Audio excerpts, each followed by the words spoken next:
They told you retirement was the time to relax, to slow down, take it easy, and finally do nothing after decades of hard work. But what if I told you that this mindset, this very belief, could be silently destroying your brain? A 2022 study published in Nature Aging revealed that seniors who stopped engaging in mentally stimulating habits after retirement experienced 30% faster cognitive decline within just 5 years. And it's not just about memory loss. We're talking confusion, anxiety, even early signs of dementia. Take Mr. Harold, a retired postman from Ohio. He was sharp and witty in his 60s, but after a few years of taking it easy, he began forgetting names, missing appointments, and by 68 was diagnosed with mild cognitive impairment. This didn't happen overnight. It happened because of things most people don't realize they're doing wrong after 60. And today, we're exposing 7 of them. But the first one? You probably did it this morning. Now, to be clear, this video is not personal medical advice. These insights are for education only. Always talk with your doctor before making any changes to your routine, but what we're sharing today is based on real scientific studies, patient experiences, and neurological truths that every senior deserves to know before it's too late. Before we dive in, we'd love to hear from you. Have you or someone you love noticed changes in memory or focus after turning 60? What do you think might be causing it? Drop your thoughts in the comments. Our team is reading every single one, and we'd love to reply with personalized insights just for you. So don't wait. Let's begin with something that might be hiding in your daily routine, quietly stealing your sharpness. 7. The couch trap. Sitting too long without breaks. After 60, your body craves rest, and rightly so. But there's a hidden danger in too much sitting. Research from UCLA found that sedentary behavior directly affects the brain's memory center, known as the medial temporal lobe. Seniors who sit for more than 8 hours a day show visible thinning in brain regions linked to memory. Think about that. Just sitting too much, shrinking your memory. And no, even if you walk in the morning, if you then sit for 6 to 8 hours straight, the damage still builds. Let me tell you about Clara, a 67-year-old grandmother from Florida. She watched TV, read books, and knitted, all lovely hobbies.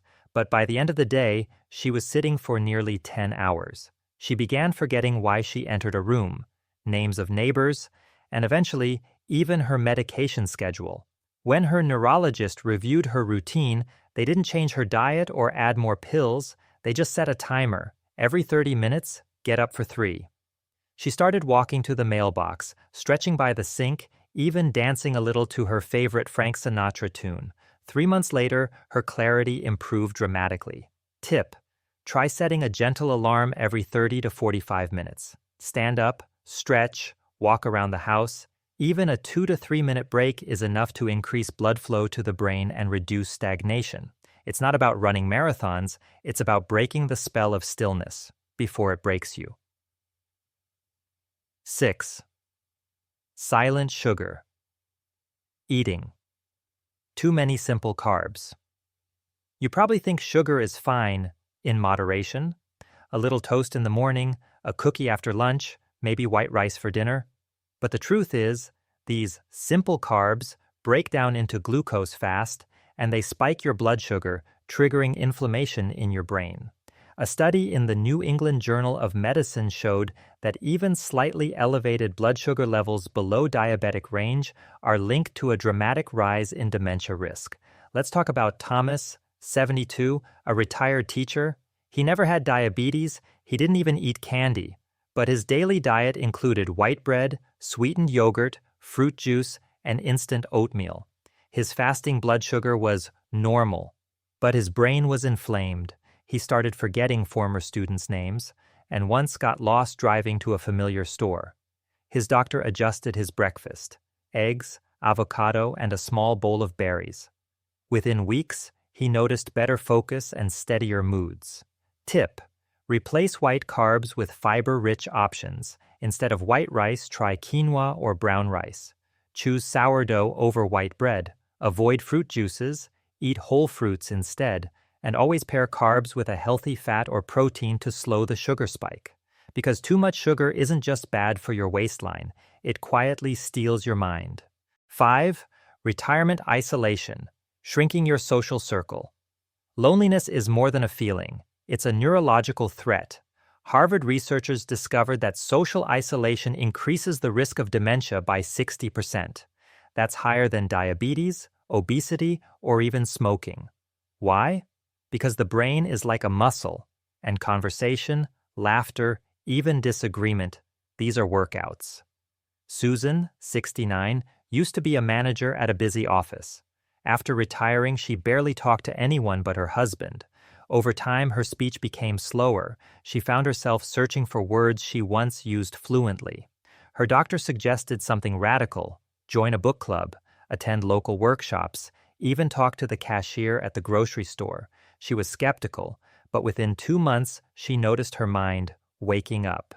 Tip: call an old friend every week, say yes to a community event even if you feel nervous, volunteer, mentor, listen, laugh. Because your brain isn't meant to grow old in silence.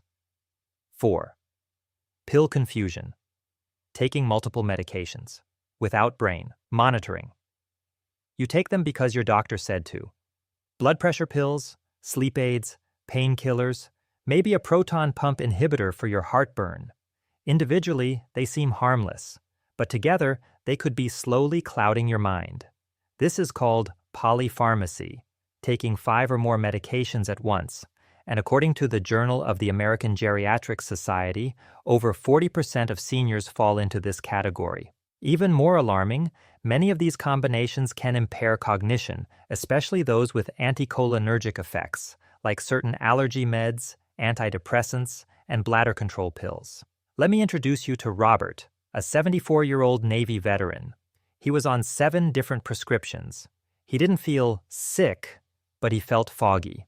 He kept misplacing things and once forgot where he parked at the VA center.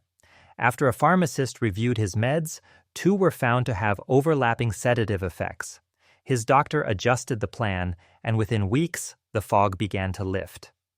Tip: ask your doctor or pharmacist for a medication review, specifically to evaluate cognitive side effects.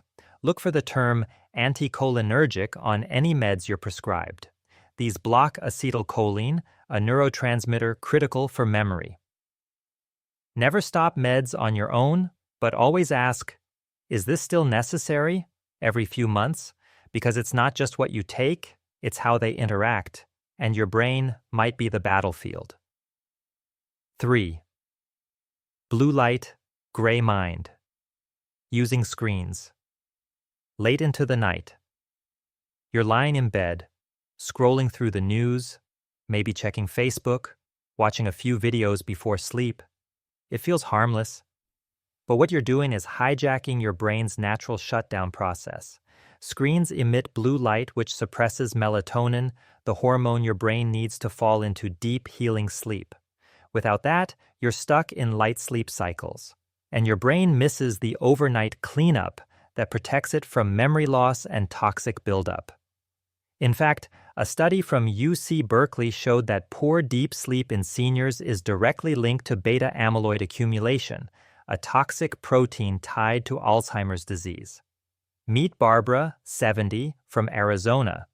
She thought she had insomnia. She took sleep aids, herbal teas, even tried meditation. Nothing helped until her doctor asked, "What's the last thing you do before sleep?" Her answer? "I scroll on my iPad for 45 minutes. She was advised to turn off screens 1 hour before bed. Instead, she began journaling and listening to soft music. In 10 days, she reported the best sleep in years, and 2 months later, she felt clearer, calmer, and more energetic. Tip: avoid screens 60 to 90 minutes before bedtime. Use night mode or blue light blockers if you must use devices. Try reading a real book or listening to a relaxing podcast in dim light instead, because a rested brain is a resilient brain. 2. No new roads. Avoiding mental challenges. Here's a brain truth most people don't realize. If you stop learning, your brain starts decaying. After 60, it's easy to stay in routines. Same breakfast, same chair, same route to the store, but your brain thrives on novelty. New languages, skills, instruments, puzzles, these are like exercise reps for your neurons. A 2020 study from the Journal of Gerontology found that seniors who took on challenging new hobbies, not just passive ones, showed measurable growth in brain connections, even after just 6 weeks. Now meet Victor, 68, a retired mechanic. He spent his days watching TV and fixing things around the house. His granddaughter gave him a gift, a beginner's course in digital photography. At first he struggled. Aperture, shutter speed, ISO, it was all foreign. But after 3 months he was creating beautiful portraits and even taught a small class at the community center. And more importantly, his brain was sharper than ever. Tip: choose a hobby that challenges you, not just entertains you. Learn a language, an instrument, or how to code. Try memory games or puzzles that push your brain, not just fill time. Because your brain doesn't age from time, it ages from lack of use. 1. Surrendering identity. Letting go of purpose after retirement. The most dangerous brain killer after 60 isn't physical. It's emotional. You might have never heard this from a doctor, but one of the most dangerous things you can do after 60 is lose your sense of purpose. Here's what the science says. A powerful 2019 study published in JAMA Network Open followed over 6,000 adults over 50. Those who reported a low sense of life purpose were twice as likely to die early, not just from illness but from cognitive decline, heart disease, and even depression. Why? Because your brain is not a machine. It's not just about food, movement, or memory games. Your brain is a meaning-making organ. When it has no purpose to focus on, it starts to shut down. Let me tell you about Evelyn. Evelyn was 72 when her husband passed away. She stopped painting, stopped attending church, stopped smiling. At her checkup, her doctor asked her just one question. Is there anything you're still doing that makes you feel useful? She shook her head, tears in her eyes. Her daughter found her a volunteer spot at a children's library, just 4 hours a week, helping kids with reading. She said, "At first I just went to keep busy. But one day, a little boy said, 'I want to read like you someday.' And something woke up inside me. Today, at 75, she's sharp, joyful, and full of stories. What happened? Her brain found purpose again. Neurochemicals like dopamine and oxytocin returned, her stress hormones dropped, her sleep improved, and her cognitive tests? Better than they'd been in years. Scientific summary: purpose boosts neuroplasticity, your brain's ability to grow and rewire. Purpose increases resilience to stress and emotional trauma. Purpose regulates the immune system and lowers cortisol, a brain-damaging stress hormone. Purpose gives your memory a reason to work. Practical tips: write down, what do I still love? Who do I want to help? Volunteer, teach, mentor, garden for the community, or even share your life lessons on video. Wake up each day with one small mission, something beyond yourself. Because when you stop having a reason to get up, your brain starts shutting down, one quiet piece at a time. But when you find purpose again, no matter how small, your mind lights up in ways that no pill, no doctor, no supplement ever could. It's never too late to start. Now we want to hear from you. What gives you purpose these days? Have you noticed any of these habits creeping into your daily life? Drop a comment below, we read everyone, and reply with personalized suggestions. And if you know someone in their 60s, 70s, or even 80s who needs this message, share this video. You could literally help them protect their brain and change their life. Thanks for watching. Stay curious, stay purposeful, and as always, take care of your beautiful mind.